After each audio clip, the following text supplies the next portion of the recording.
Esta es una clase grabada para, para intentar suplir algunas de las imposibilidades que el coronavirus nos ha puesto, dado que no podemos hacer clases presenciales y dado que nos falta alguna de las materias. Yo quisiera aportarle, aportarle a ustedes a través de este medio algunas consideraciones sobre la poesía en la Edad Media para que ustedes tengan un mínimo panorama y nos y todos, digamos, podamos eh, salir adelante con este asunto de las clases y poder cerrar el curso de una manera aceptable.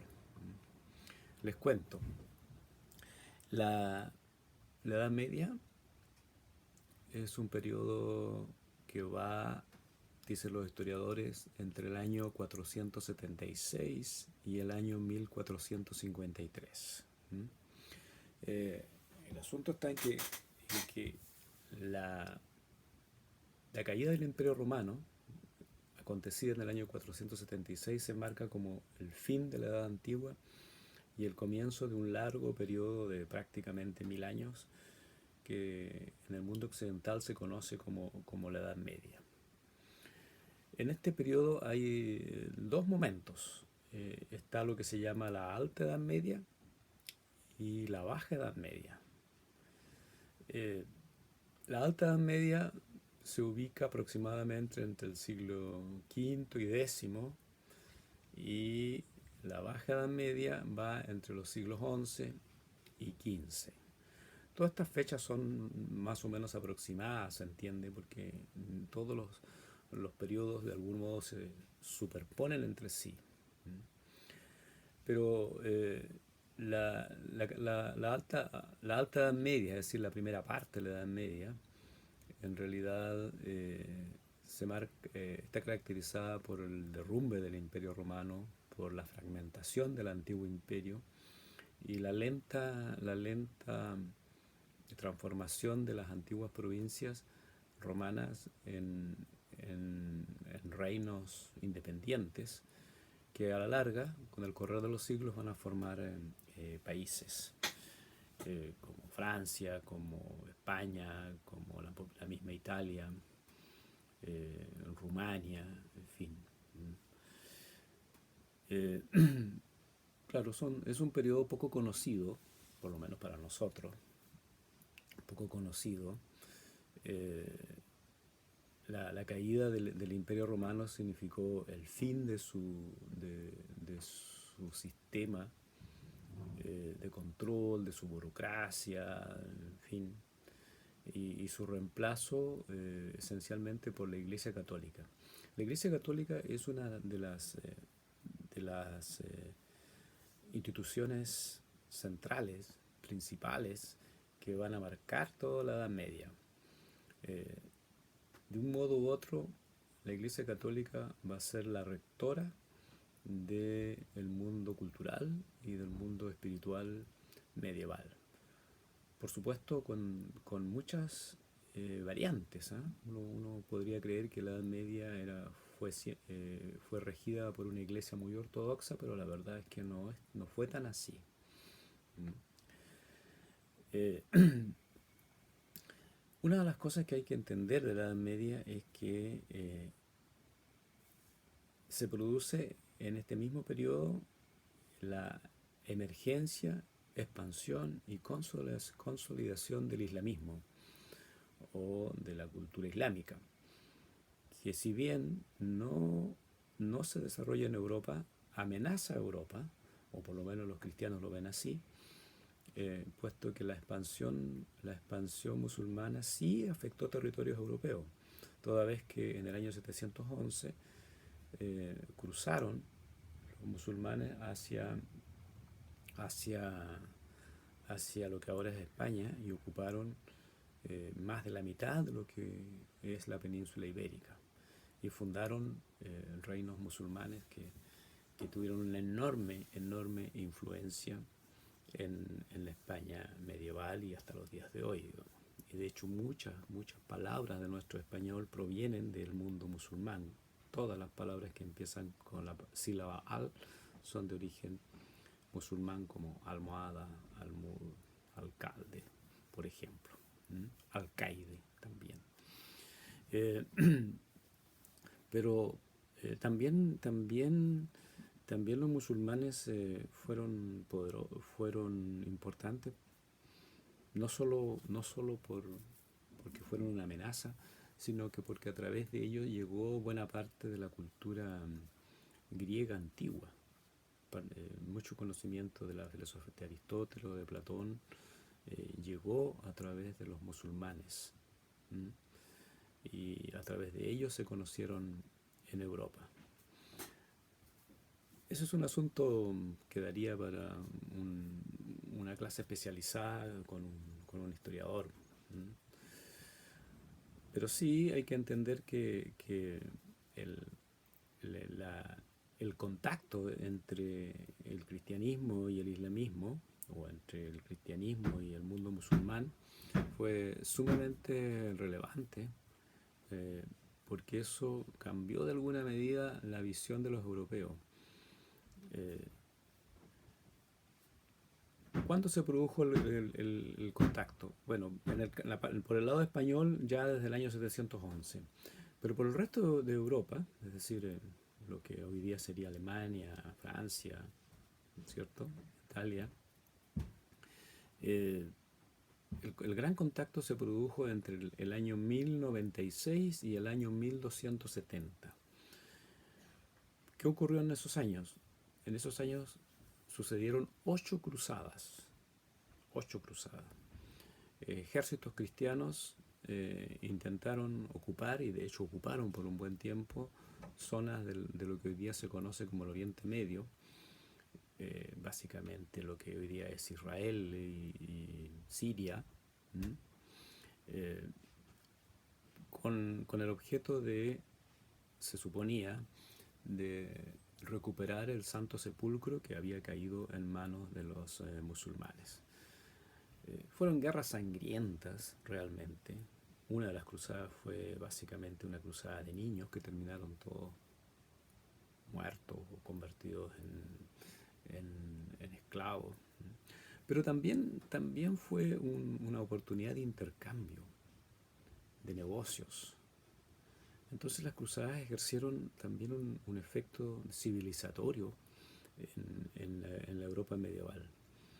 Aprendieron los europeos, por ejemplo, a nuevas tácticas de guerra, nuevas formas de urbanización, aprendieron tecnología porque los musulmanes tenían más desarrollo tecnológico, eh, ellos habían desarrollado mayormente la medicina, eh, en fin, muchos de esos conocimientos se trajeron a Europa y que luego serían fundamentales para el desarrollo de lo que se conoce como el Renacimiento.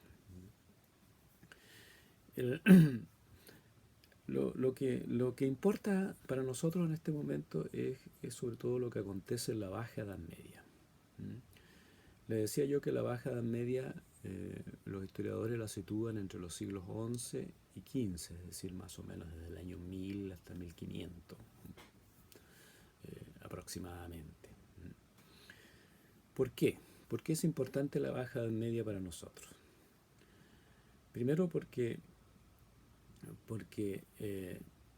a partir del siglo XI el latín comienza a ceder terreno en beneficio de las lenguas vernáculas y empieza a aparecer literatura escrita en lengua vernácula, es decir, no solo literatura escrita en latín como había ocurrido antes, y no solo literatura religiosa. Este hecho es muy, muy importante.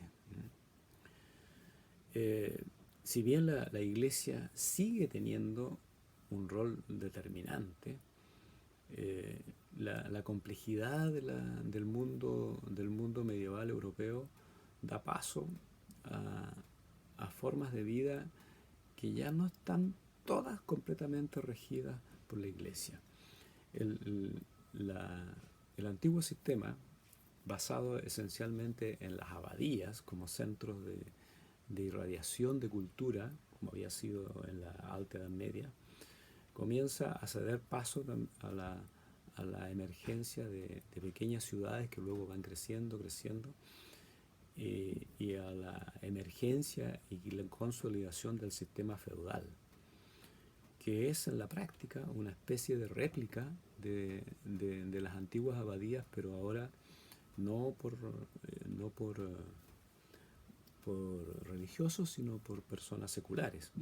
Es decir, señores feudales, gente de muchos recursos, de mucho dinero, en su momento, que logra construir, que se hace de tierras, que construye castillos, que tiene ejércitos privados, eh, y que en torno al castillo van viviendo los señores, las personas que trabajan o que son fieles al señor feudal, y se va creando lo que se llama el burgo, que va a dar paso más tarde a las ciudades, y a los habitantes de esos burgos se van a llamar burgueses, que todavía no con el sentido que se le va a dar más tarde, pero sino como simplemente habitantes de los burgos.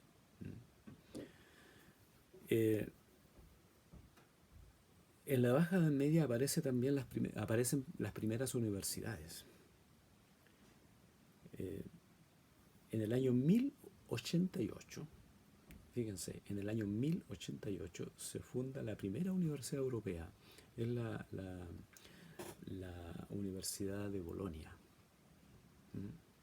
que hoy día está en Italia. Y en aquel entonces, cuando comienza el, el desarrollo de los estudios universitarios, se enseñaba lo que se llamaba el trivium y el quadrivium. ¿Qué es el trivium? El trivium eran las materias de gramática, de retórica y de dialéctica. Y el quadrivium eran 4 materias: la geometría, la aritmética, la música y la astronomía. Esas eran las materias fundamentales de las antiguas universidades medievales. Aunque también muy prontamente se agregan medicina y leyes, para que ustedes se den cuenta de lo viejo, de lo antiguo que son estas materias. Medicina, leyes también. Y como yo les decía, entre los siglos X y XV se desarrolla una literatura escrita en lengua vernácula. Es decir, literatura escritas en romance, se diría, en el antiguo castellano, en el antiguo francés, en el antiguo italiano, en el antiguo provenzal, en el antiguo galaico portugués o en el antiguo portugués. ¿Qué literaturas empiezan a aparecer? ¿Qué géneros? Primero, la épica, los poemas épicos. La literatura propiamente religiosa. Estamos hablando de literatura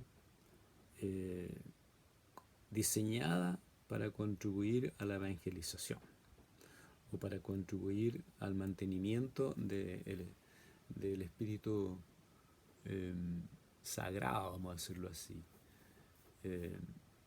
para mantener la fe en buenas cuentas. A esta literatura religiosa en España se le va a llamar mester de clerecía. Mester significa oficio y clerecía porque era lo que lo hacían los clérigos.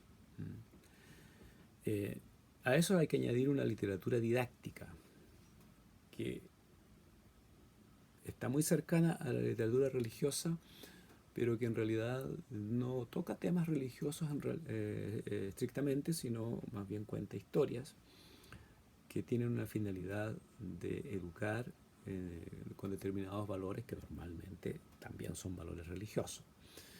En el caso de España está el famoso libro del Conde Lucanor, o el libro de los ejemplos, que como su nombre lo indica, es un libro donde se narran historias que son ejemplares, que son ejemplos de un buen vivir, de un buen actuar. Eso era muy común. Que dura, digamos, por muchos siglos. De hecho, Cervantes en el siglo XVII va a escribir novelas ejemplares inspirado, por lo menos el título, inspirado en los libros de los ejemplos medievales. Y está la literatura mundana de tipo amoroso, otra línea, que, que toca temas amorosos, como se dice, como bien se dice, pero también a veces esta literatura mundana se vale de la épica. Es decir, toma elementos o episodios relatados en la épica, pero los cuenta o los narra de una manera ya no heroica, sino más bien enfatizando aspectos anecdóticos, amorosos. Tal es el caso de los romances que, por ejemplo, cuentan la historia del mío Cid, que es una versión bastante distinta del mío Cid campeador poema épico. En el poema épico el Cid es un héroe, es una persona muy religiosa, muy correcta, muy obediente de su rey, es un esposo ejemplar. En cambio, en los romances aparece un Cid bastante altanero, un Cid que siempre sale con la suya. No es necesariamente tan buen marido como lo pinta el juglar del poema épico. No es necesariamente un creyente respetuoso de la jerarquía eclesiástica. De hecho, hay un pasaje en los romances que yo he leído hace varios años en que el Cid le golpea, así literalmente golpea al Papa y lo arroja de un combo, digamos, de un golpe, de un puñetazo, lo arroja de la silla donde está sentado al suelo. Eso se cuenta en estos romances. La literatura mundana de tipo amoroso tiene un desarrollo muy interesante en la Edad Media. Por ahora en este video solamente un par de generalidades. Lo primero es que es una literatura que va por fuera de la sensibilidad religiosa. Es decir, no es un tipo de literatura que esté determinada por cuestiones de fe o por tener que ser ortodoxo o creer de determinada manera o comportarse de una manera, digámoslo así, correcta. No, es una literatura en que las pasiones, el cuerpo, la sexualidad aparece como un elemento o como elementos determinantes de esta literatura. Ahora, esto habla desde luego de la aparición de clases sociales o de grupos sociales que ya no dependían exclusivamente de la iglesia, por lo menos no en sus valores, por lo menos no en sus prácticas cotidianas de vivir. ¿Quiénes principalmente? Yo le hablaba hace un rato de la aparición de las universidades. En 1088, acuérdense, la Universidad de Bolonia. Pero luego aparecen otras universidades en distintas partes de Europa. Y aparece un grupo social que no había existido hasta antes, que eran los estudiantes. En este caso, los estudiantes universitarios. Que si bien no era un grupo grande, se trataba de jóvenes que estaban estudiando materias en un mundo que ya no era la abadía, que ya no era el monasterio, no eran monjes, digamos, como había sido en los siglos anteriores. Eran civiles, laicos, que tenían la posibilidad de estudiar y que llevaban una vida de estudiante. Les gustaban las parrandas, les gustaba ir a las tabernas, les gustaba la vida, la vida, no digamos la vida fácil, pero la vida en que los placeres y los sentidos tenían una importancia en su cotidianeidad. Y en ese mundo que está en medio entre lo prostibulario, las tabernas, eh, lugares, digamos, de dudosa reputación, digámoslo así. En ese mundo se fue gestando un tipo de literatura que luego va a ser muy, muy determinante porque va a, va a entrar en las clases sociales aristocráticas y va a ser parte de lo que parte es esencial de la literatura renacentista, particularmente la literatura italiana, que luego va a influir notoriamente en la literatura española del siglo XVI. De modo que les cuento esto porque para que ustedes entiendan que cuando Fernando de Rojas escribe la Celestina ya por 1498, es decir, cuando se está terminando ya la Edad Media, o ha terminado, para algunos diría que se ha terminado, para otros diría que todavía no, pero bien, dejémoslo que eso lo determinen los historiadores.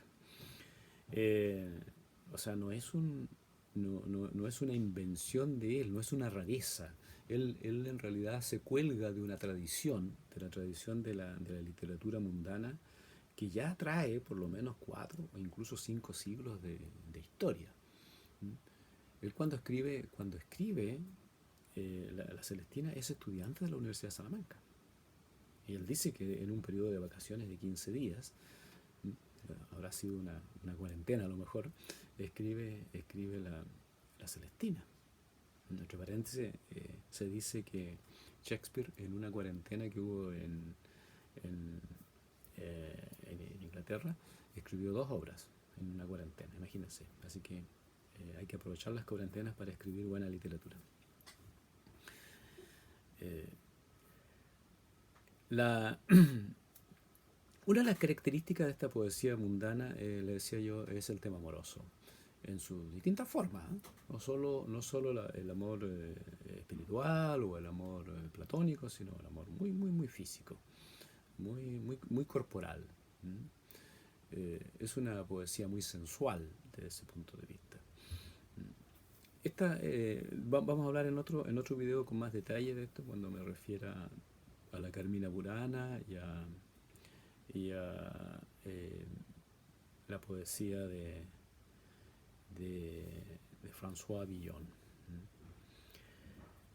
Como sea, a partir del siglo XII se originó en Francia, en el sur de Francia, un estilo de poesía lírico, a menudo acompañado de instrumentos musicales que se llamó la poesía de los trovadores. Y como esto ocurrió en una zona del sur de Francia llamada Provenza, entonces se dice que es la poesía de los trovadores provenzales, o también conocida como poesía provenzal, que se escribía no en francés, sino en lengua occitana, o dicho en lengua occitana, la langue d'oc, se decía, lengua de Oc, la lengua de Oc, eso es occitano. El occitano todavía existe, ¿eh? Todavía hay hablantes de occitano en el sur de Francia, pero es una minoría. Esta poesía del Languedoc fue evolucionando, influyó en el resto de Europa lo suficiente como para que en Italia o en España se produzca un arte propio, pero derivado o muy influido por la poesía provenzal. En el caso de España, la poesía amorosa se escribía principalmente en gallego, lo que se llamó la poesía galaico-portuguesa. Alfonso X el Sabio fue un poeta que escribió trovas, poemas amorosos en lengua gallega, o galaico-portuguesa como se llamaba entonces. Y en Italia, en el siglo XIII, aparece una poesía que se llama el estilo nuevo, el estilo nuevo, la poesía nueva, cuyo hay varios autores, pero los más importantes son Guido Cavalcanti,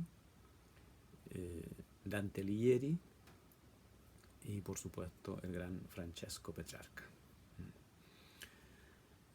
Una característica central del estilo nuevo es precisamente una alta conciencia del estilo lingüístico. Es una poesía muy, muy cuidada desde el punto de vista de la conformación lingüística.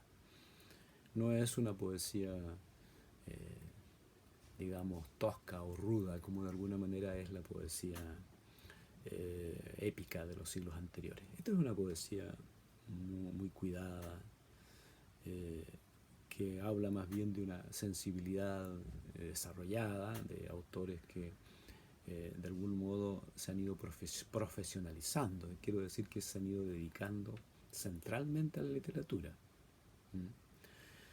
a la literatura escrita, entendamos, con una vasta formación además en literaturas antiguas, conocedores de la literatura griega y latina, que a todo esto ya por el siglo XIII o XIV se había vuelto muy popular. La poesía de Horacio, la poesía de Cátulo, de Horacio sobre todo, el mismo poeta que vimos en clase, es muy muy leído ya por el siglo XIV, siglo XV, y va a influir de manera decisiva en la poesía renacentista y más tarde barroca.